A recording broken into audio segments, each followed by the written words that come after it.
Hey, I'm Clare Bonnyman, and this is Edmonton, a local podcast from CBC News. If you've checked out our site recently, you've probably seen a headline about encampments. It's not solely an us problem, but our issues in housing and homelessness have made national headlines. So what happened, and where are we now? I sat down for a debrief of sorts with Wallis, Snowdon, and Paige Parsons, two of the reporters from our newsroom that have been covering this story for the last few weeks and reporting on these issues for years in Edmonton. Hey, guys. Hi, Claire. Hey. This issue is really broad, but from your very experienced at this point perspectives, when did this most recent aspect of it kick off? So back in August of 2023, the court aspect got started. And what happened was a group, they got together, they're called the Coalition for Justice and Human Rights, and they decided that they wanted to help represent the interests of people who live in encampments, people who are homeless. And so they filed a court challenge, and ideally what they would have liked to be able to do was go to trial and argue that the city's policy of taking down encampments, taking down homeless encampments, is unconstitutional, that taking away people's property, like when they take away they often end up throwing a lot of stuff in the garbage, tents, whatever people have. And so they were saying, that should be illegal, like this is unconstitutional, these people have nowhere to go, and they argue that there isn't enough shelter space for these people, so you're basically taking away their only option. Right. But as the court system tends to do, things move slowly, right? So we heard that the challenge gets filed. They wanted it to be heard right away before winter started, but it wasn't. And so then things just kind of carried on. Normal Edmonton fall. Well, not normal, actually. It was warm. It was really warm. So people were doing okay outside. And then in December, when we knew the cold weather was coming, suddenly myself and I'm sure some other journalists started getting information that Edmonton police actually had let a lot of the groups that work with the homeless population know that they were going to do a big camp removal operation. They were going to take down 8 specific camps around the center of Edmonton. And the coalition, as well as a bunch of other homeless agencies, were really alarmed by this. They said it was like unprecedented, massive scale. So they'd been trying to get into court to get a pause on camp removals anyways, and that was set to be heard this month in January. But they ended up getting an emergency court hearing and tried to get an interim stop before all these takedowns started, and they succeeded briefly, but it ended up that they got a little bit of a pause. The matter went to an injunction, and everything kind of kicked off from there. Yeah, and it was interesting because after that court filing initially went through in August, we really did start to see more of a public shift in terms of the conversation around encampments. We saw public officials like Police Chief Dale McPhee come out for the first time and really be candid about the police position on where they stand on camps, and saying that essentially they shouldn't be tolerated within the city of Edmonton. And when it comes to those 8 high-risk encampments, it really did come as a surprise to many of those frontline social agencies. I know I was getting calls from some of those frontline folks being like, do you know what's happening? Yeah. So it really was a sense that some of those frontline agencies were blindsided, and they felt like there wasn't necessarily enough capacity to handle those folks. And then when we saw that interim injunction that Paige was talking about, it really did set some conditions on how those 8 encampments could be torn down. So folks in the encampments needed to be given proper notice. They were actually going around and pinning eviction notices to the tents. And the city had to really sit down and make sure there was enough capacity for those people within the shelter system before they proceeded. But what's interesting now is because that legal challenge is essentially over for now, they're proceeding with camp removals without any kind of court oversight or any kind of constrictions on how they can proceed with those removals. Right. How has the city addressed this issue throughout this court issue, this court case, and coming out now? What have we heard from them about housing and encampments? So the city, it's really interesting because if you go to their meetings and you listen to councillors talk about this, there's a lot of empathy and concern for the people living in encampments, and there's a lot of discussion about the right way to handle this. Like, I don't think that if you sit through their meetings, you get the impression that they don't care about these people. However, the agencies that work with these people that do outreach with people who are homeless, they say that the city's official policies and what they're doing in practice with these camp teardowns is really cruel. It's unnecessary, that it's like escalated over the years, that it's gotten more aggressive. And in court, it was interesting because once there was an interim injunction and they were allowed to take these camps down on as long as certain criteria was met, that was happening. The crews were taking things down, but then we started hearing from the councillors and the mayor who were becoming increasingly concerned by what they were seeing during these takedowns.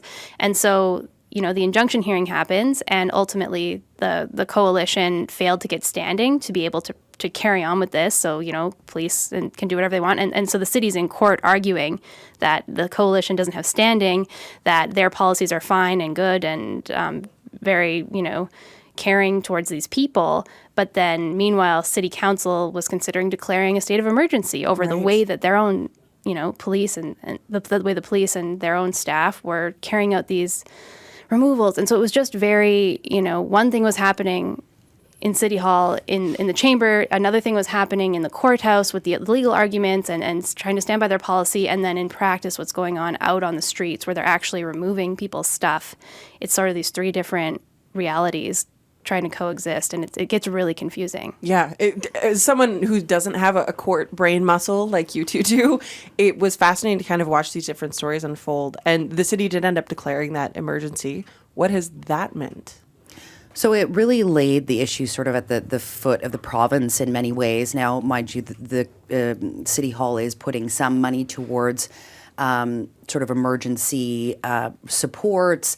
There's going to be a task force created to help manage the housing crisis.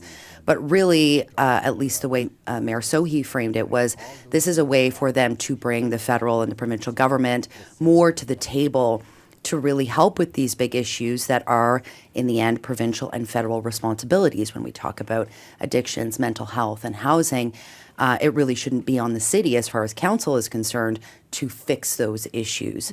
But it is interesting to see the difference in the public discourse, and I guess in some times there's been a reluctance, it seems, for certain public officials to take ownership of what's happening on the ground. Speaking of interesting contrast as well, they're keeping this moment where you would speak to government officials, whether it was provincial or city, and they would say, yes, there's tons of spaces available. And then you'd speak to either folks in encampments or those helping them and supporting them, and they'd say there's just not enough room. There's no spaces for these folks. Do we know why that difference happened, or who is maybe even right in that case? So, yeah, I drove myself a little bit crazy trying to report on this exact thing through December and January, because what was happening was when I first looked at it, I was super confused. I didn't know what was going on, because basically the province will say, there's X number of shelter beds available in Edmonton. And then we would go to the website for Homeward Trust, which is an agency that sort of oversees a lot of programming and keeps track of what's available shelter-wise, and keeps track of like how many people are homeless in Edmonton. And their number was, a few hundred beds fewer than what was on the province's website. And then I would call, say, the Mustard Seed, or email them and ask them, how many beds do you have available like today? And it would be, half as many as were on the Homeward Trust website, which was less than was on the province's, that the province was telling us. And what I was able to figure out finally, after going back and forth between all these different agencies, was that the province is including anything that's funded, anything that like is set to open, and that they kind of said, there's going to be differences based on if like a certain facility has a closure that night, or they don't have the staff for it, or whatever. Like, that's not our thing. Like, this is just how many beds are funded and available in Edmonton, according to them. And Homeward Trust sort of confirmed that and said that like they do get their data from the province, but they maybe are getting more real-time information up from the service providers, who, are the only people who seemed to know, how many beds were actually available in their own facilities. Right. And so it was really, confusing, because that number was really critical to the court case of it all. But nobody knew who was right. And it just became confusing, and it changes every day, how many beds are available. Like and there's been a ton of money poured into this, so beds are opening, but it's, it's hard to pin down that figure. It's still kind of hard to pin down that figure. It is, and I reached out to the province just late last week just to make sure we had the latest tally.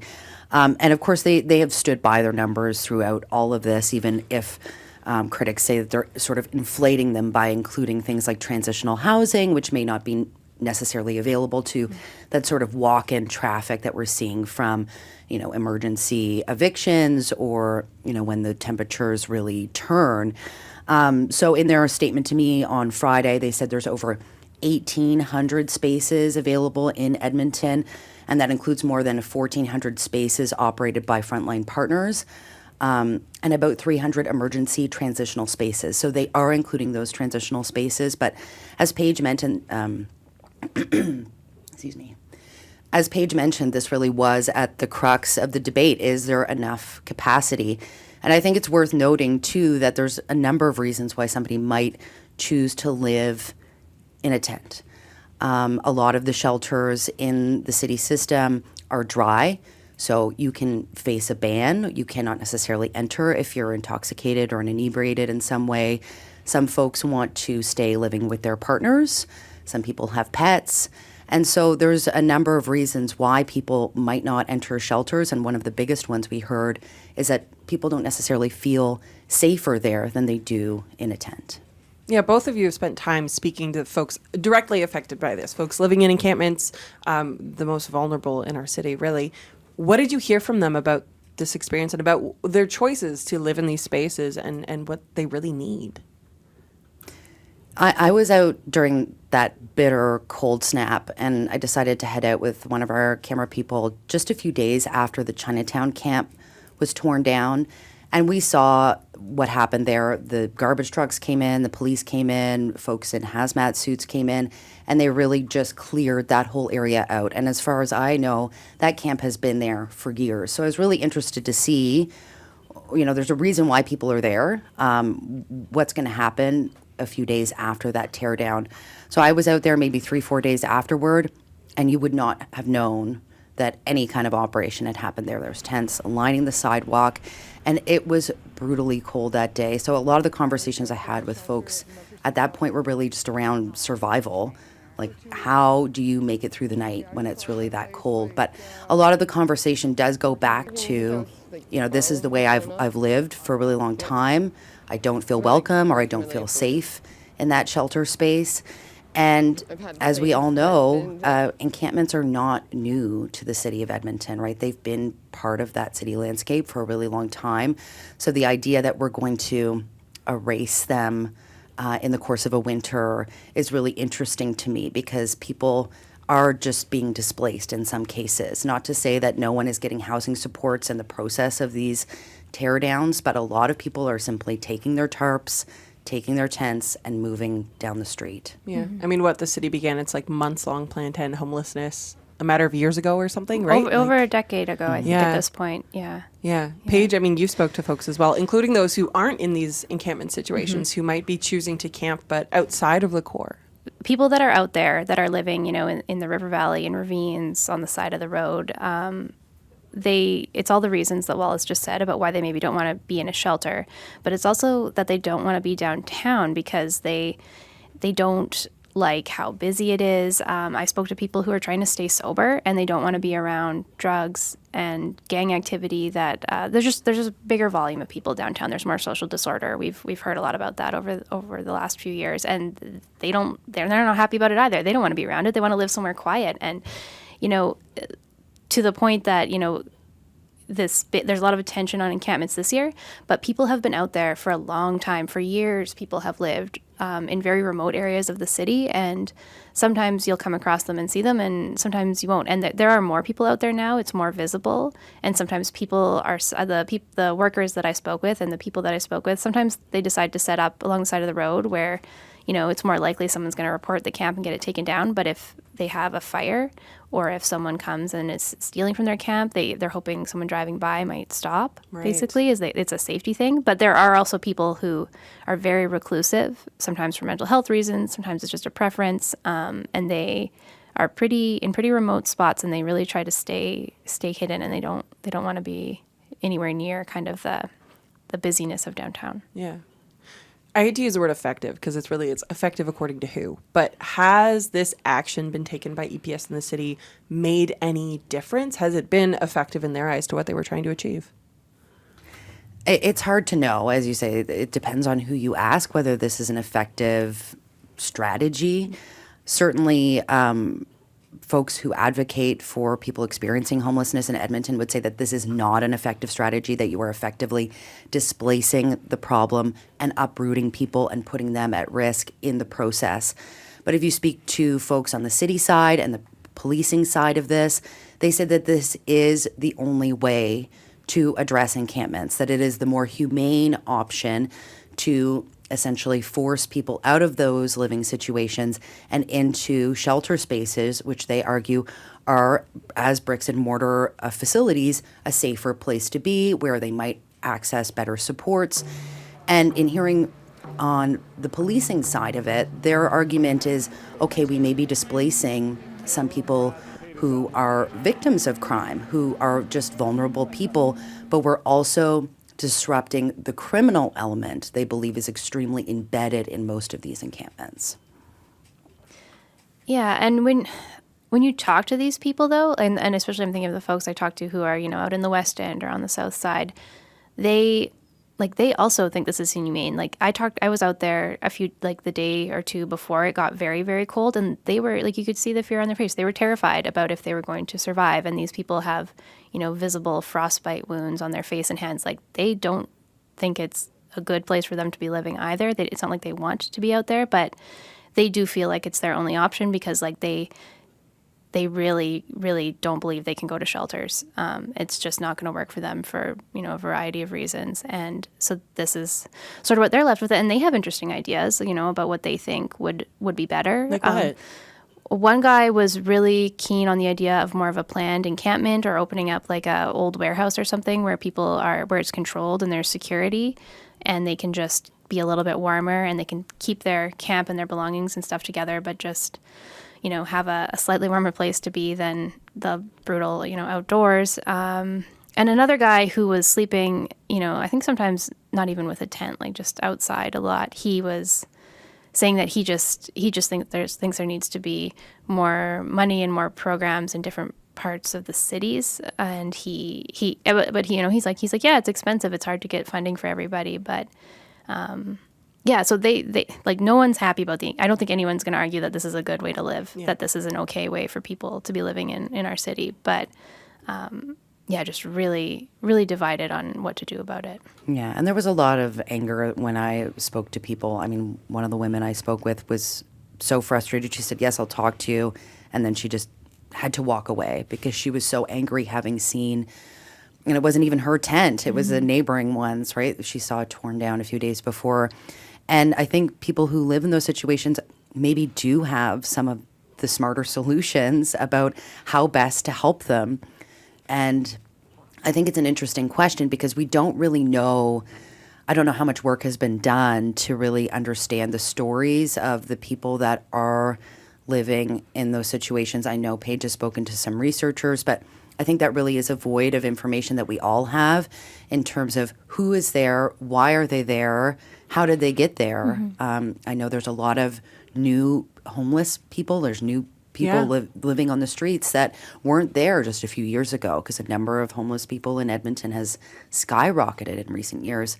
And so I think that is maybe an area we need to look into a little bit more. Mm-hmm. Yeah, seeing more researchers speaking to folks. And I remember hearing stories about it was COVID maybe that pushed people through, or one guy who came down here from the north and he was here because I think it was his father was in the hospital and he just couldn't afford a hotel room, so he had to sleep out, and then he sold his car so he could keep, and it people come to this situation for a number of reasons. We know one response has been the provinces set up a reception center. What has that looked like, and is that actually making a difference right now? There's still a lot of questions about exactly what the operations are there, but it did open January 17th. It's at Hope Mission, so it's in central Edmonton, and it was essentially purpose-built, set up with the sole purpose of being sort of a reception center for people being evacuated from encampments.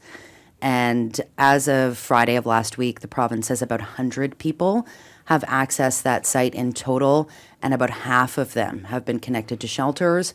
Another 45 have been connected to more formal housing programs. And I did ask the province, how is that center going to be measured? How is the success of that operation going to be measured? How long is it going to remain open? And they didn't have answers for those questions. So it is new. It's unclear how long it's going to remain operational. But to me, it does really beg the question, if they're setting up that facility and it's going to be running every day, there does seem to be a plan to make it justified, in the sense that they're going to keep doing encampment teardowns. Right, and they have a place to put them. And they need a place to put them. And I did speak to some folks on the front line late last week, just, what are you hearing now that the lawsuit is over? It hasn't been as prominent. We haven't been maybe tracking it as closely because we don't know where and when they're happening. And what I'm hearing is that they are continuing at this sort of relentless pace that we've seen so far this winter, and that because the lawsuit is over now and those restrictions that went along with the injunction are gone, people are not getting the kind of formal notice that they were before. So this is what frontline outreach workers are saying, is that basically police are showing up and they get handed the eviction notice, and then they need to basically leave that day. And there's a real concern about the human cost of that policy as it goes forward. I want to ask both of you, as folks who have been working as reporters in the city for a long time, lived in the city for a long time, does this conversation and this reporting on this issue, does it feel different right now? Yes. How? So the story I did right before the cold snap, where I went out to the outskirts encampments and talked to people about why they were out there, I did the same story basically when I worked at the Edmonton Journal in 2019 during this time of year, super cold snap, talking to people in remote camps, going out with outreach workers. And people were out there for many of the same reasons, like why they are now, but all of this sort of heated public debate was absent from it, and the removals were not as being done as aggressively at the time. And there was also, half the number of homeless people in Edmonton as there are now. So there was fewer camps, and there's been more complaints about camps. But something that always stuck with me from that interview, one of the interviews I did that day with a worker who did outreach with that population, said, we've never found a deceased person in these camps. My team hasn't come across anybody who's died yet, but it's just a matter of time. I'm afraid that it's going to start happening. And this year, when I talked to people at that same agency, they found a number of people who've died in their camps. And that didn't used to happen. And so I think that's really troubling. And we've heard from, the agencies that work with this population that this past year has been the deadliest ever, because they do track how many people in their community die a year, and it's just the danger for this community has gotten so much worse. And the other thing that I've heard from a few workers is that public empathy and sympathy has decreased over time. That this is not. It doesn't feel, Edmonton doesn't feel as open to, being humane with these people and in their response as they were 5 years ago, is basically what I'm hearing. Even as the conversation has seemed to get louder. And of course, it's not everybody. There's like a lot of people who still feel that way. But just, I've heard that, things have shifted. It's more, the response is to be more proactive, more aggressive than it was previously for whatever reason. Yeah, and I think even in the conversations we've had in our newsroom, you're talking about policy and what makes a camp high risk in the eyes of the city, what's happening next with the injunction. And in some ways it can feel really far away from the issue. And I think no matter where you sit on this, it's always a good reminder that in the end we're talking about people, and people who are in a really bad way, right? And as Paige mentioned, no one really wants to live in an encampment, but they've been there for a really long time. And so I think it's a really good reminder just that, we are talking about people at the end of the day, and not policy and not court cases, right? I think it's the important note to end on. Thank you guys both for sharing the time with me.